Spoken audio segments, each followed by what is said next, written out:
What up, what up? Welcome back to the channel. I'm MoedotJ and we're locked in. This is episode 3 of LaPalma on Netflix during our 31 days of Netflix shows in December.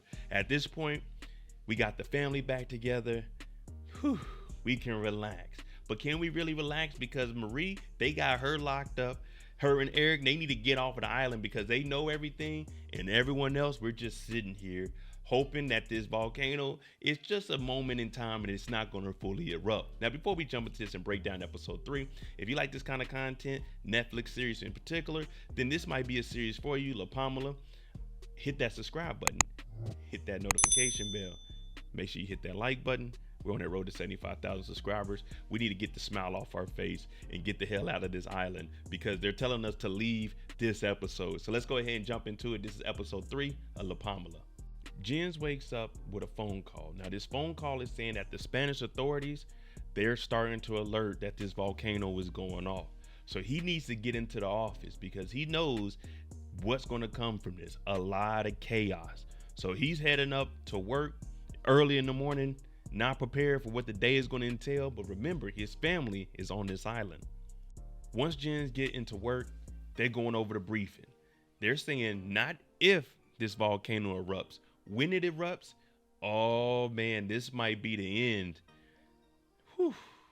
So what we need to do is get focused. We need to man all of the lines and make sure that everyone is prepared. We need to try to find them an evacuation route. We need to try to find locations that they can go to.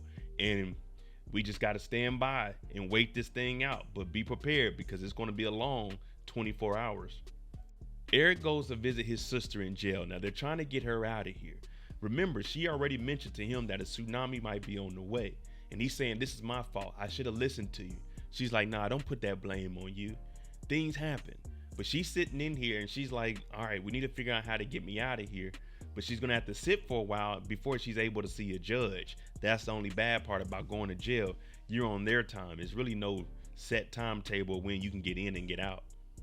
Sara ended up spending the night with Charlie. So they wake up together and she's just in awe, like, man, this trip is actually better than I thought it was. Now, remember, she was supposed to be on that plane to Madrid, but she decided to stay. And now her and Charlie, they're getting closer and closer. In this bond, they're going to be inseparable.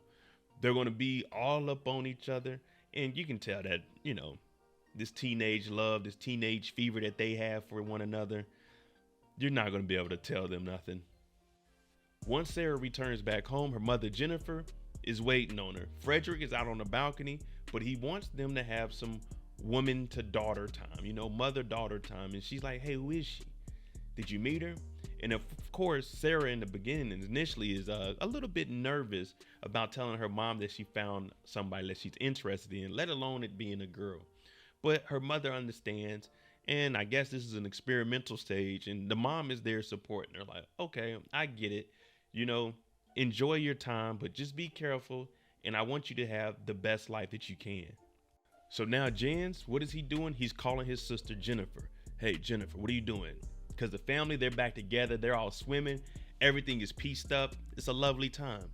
He tells her, listen, there could be a tsunami. You need to leave right now. Now, this is classified information. You can't give inside information to your family members without notifying everyone else. Because if this comes out that an agency is notifying their family before giving this warning out to the whole public, then of course there's going to be a lot of backlash. So Günther hears this and she tells her family, we need to go right now. Not right now, but right now.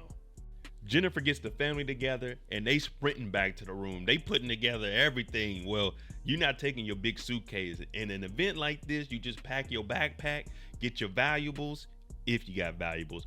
Your passport is really the only thing you need. Your passport and maybe a phone charger, and you head the hell out of here. You might have to wear the same drawers 3 or 4 days, but you got to go. So now Sarah's like, we need to go get Charlie. They go over to Charlie's room. She's not answering her phone. Günther's like, listen, there's a tsunami coming. We need to go. We'll figure out Charlie later on. Just like when you're on a plane, they always say, put your mask on first. Save yourself before you can save anyone else. Now, remember, they never got that rental car. They were supposed to get the BMW, but they didn't get that. So They're trying to leave the island, and Jens told them that there is a ferry that is leaving on the south side of the island. So what do? They steal a van from these workers and they speed off. Now these workers, I don't know how much endurance and stamina they have, but they chase this van at least 2 or 3 miles down the road, because when you steal somebody's work vehicle and this is all they got, oh yeah, we definitely need that back. They end up getting to the dock, but the dock is blocked off. So Fredrik tells his family, run, go get on the ferry. These workers, they chased him down. They pulled him out. They whooping his ass. Pow, pow, bing, bing, pow, pow. And then he ends up giving them some money. But the family, they make it to the ferry. So Fredrik is here by himself. He's running down there and the ferry is taking off.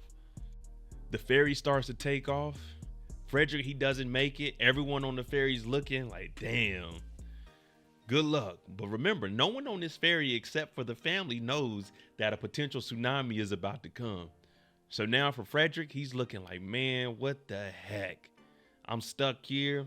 But they say a real man to stay behind for their family. I wouldn't have been a real man. They wouldn't have whooped my ass. I would have made it to that ferry too. Now Charlie is at the beach and she's with her friends, but her phone died because she didn't charge it up overnight. The reason being, her and Sara had a good old time. But then she ends up seeing that she's getting some missed phone calls and text messages, and she actually calls back.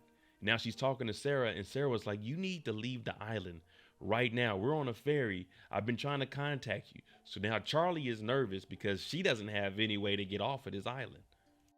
Boss man, head scientist, has been sitting here just waiting. And well, earthquakes are starting to happen. These tremors are getting stronger and stronger. So he goes ahead and makes that call like, hey, I think the mountain's about to erupt. Whatever y'all got to do, you need to sound off them tsunami warnings. You need to give people a heads up because this is the real deal. There's no more waiting. We need to evacuate the island now. Now, you remember OG, Uncle? He's been on the island. He's been kicking it. And he ends up getting in contact with Fredrik. He's like, listen, there's another boat. I got some money. Let's go over there. So once they get there, they got to pay to get on here. It's kind of like the Titanic, women and children only. But they get on the boat, they pay to get both of them on here. Now there is a lady sitting up there with a baby. She's talking about, please take my baby. The driver is saying, no, we're at capacity. What does Fredrik do? Fredrik's heart becomes to get enlarged and it's bigger and bigger. He decides to get off the boat and let this woman and child on the boat. Man. And they said Sofie is dead. Well, let me tell you something. I wouldn't have got off that boat. I would have been on that boat, and her and that baby, they'd have to figure it out because this is every man for himself at this point. Hakur and the head scientist, they're sitting there and they're looking at the numbers. And for them, they're like, well, this is going to be catastrophic. Let's get some beer and some wine and let's just witness this. So they're sitting here and they're facing the reality that this could be the end of this island. What's about to happen has never been done. And well, at least they're here and they're going to go out sipping on some of the finest wine. Man, these are some brave souls here. At the foreign ministries, there's a researcher that pops up. His wife tells him, hey, you should go down there and give them whatever information you know. Now, Jens, he's in here, he's talking to his boss, and he already has stuff going on behind the scenes he has to deal with. But this researcher has actually been mapping together data of what a tsunami wave would do to the islands and the surrounding areas. So he comes in, he's like, I can map this out. It may not be completely accurate, but we can use it. Now the head lady, she's like, get this guy out of here. We don't want to talk to him. So he ends up leaving. Oh man, Fredrik walks back into the city. He ends up calling his wife and they're on the ferry headed to safety. And he's pretty much giving up. He's sitting on the side of the road and he tells her, you know, I apologize. You're right. I could have done much better than what I did do. I'm sorry. She's like, no, don't give up. You're going to get on a boat. That's because she's been talking to Jens and Jens is going to find out. Remember, he's in charge of the foreign ministries, so he can make some calls and find out where there are a little bit of boats at. So the phone ends up going out because they're out at sea and there really isn't that much service. With the tsunami warnings going off, the police, they just leave. At first, they didn't even want to let Marie out, but Eric stayed there, and once they evacuated, he took the keys and got her out. Then we have a crazy crossover. Remember, Fredrik was sitting out here. He'd already given up. There's no more boats. Well, Eric is like, I was out there and I had me a boat on the other side of the island. If we can get there from when I was swimming with the turtles, we could potentially get out of here. So now these three, Fredrik, Marie, and Eric, they team up to go get on this extra boat that was left in this little cove.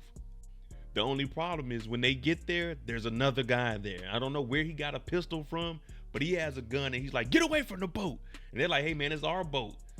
Then a fight breaks out between Eric and the guy with the gun, and you already know what's about to happen here. Somebody's getting bang, bang. Well, Eric ends up catching one to the gut. Oh, damn. R.I.P. to Eric. Then Fredrik and the guy with the gun, they get to fighting. They in the water. He knocks the gun out of his hand and they going at it. It doesn't look like Fredrik knows how to fight. So while Fredrik is on his hands and knees, he's reaching up under the ground trying to find something to grab onto, maybe the gun, but he grabs a rock and he hits this man in the head, knocks him out. Now this guy's up under the water and Fredrik is making sure nothing else happens to him. And him and Marie, they get inside the boat. The only thing is other people are coming down the mountain. It's about 10 of them. This boat can probably hold at least 8.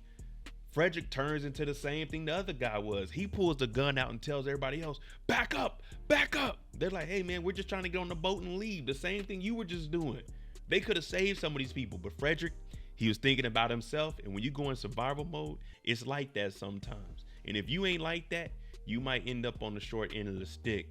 But Fredrik and Marie, they get in the boat. There you go, episode 3 of LaPalma. It looks like everyone's about to get away from this potential tsunami. Now, if you were Fredrik, what are you doing? Are you giving up your seat on that boat? And are you pulling that Thule out on those people trying to get in the boat when you just fought off a man for doing the same thing? Let me know what you think, because now we're in survival mode. We got one more episode. Make sure you tune in tomorrow for episode 4 of LaPalma on Netflix. I'm MoedotJ. If you like this kind of content, hit that like button, hit that subscribe button. Thanks for watching. I'm out. Jimmy on the beat, boy.